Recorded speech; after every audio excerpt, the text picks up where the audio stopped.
को दबाया जाएगा। यंगस्टर एमर्जिंग स्टार है तहसील लोरा का, और हमने देखा है कि अब जो नौजवान यहाँ पर आ रहे हैं, अब जो यंगस्टर आ रहे हैं तहसील लोरा हजारा में, और उभरते हुए ये नौजवान अगरचे इन्होंने क्रिकेट पे ही एक बार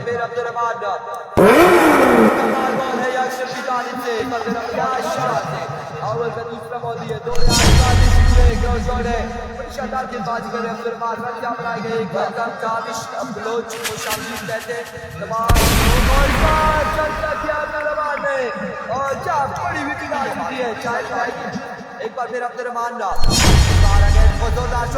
मौजूद अली पेसर फंबल हुए रन यहाँ पर आएगा एक मजीद तीसरे ओवर की पहली बॉल भारत सामना करेंगे चावल फील्डर बॉल के नीचे फील्डर अफसार लेफ्टी गेंद कैरियर स्वाद जानी दिमाग बनेगा बड़ा आसान क्या छोड़े तीसरा और आखिरी बेचारी सारी है तो ये 3 रन आसानी आ जाएंगे। अब तो रहमान एक बार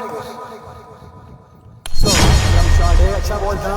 किस्मत की देरी थोड़ी सी मेहरबान रही है बॉलिंग साइड पे, बॉल जाके कैमरामैन को लगा है एक और विकेट गिरेगी रन आउट की सूरत में। एक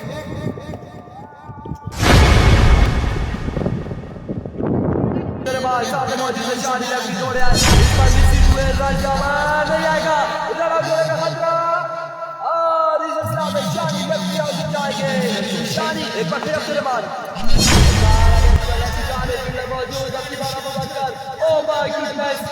एक गोल यहाँ पे चांस लेफ्टी राना नवीद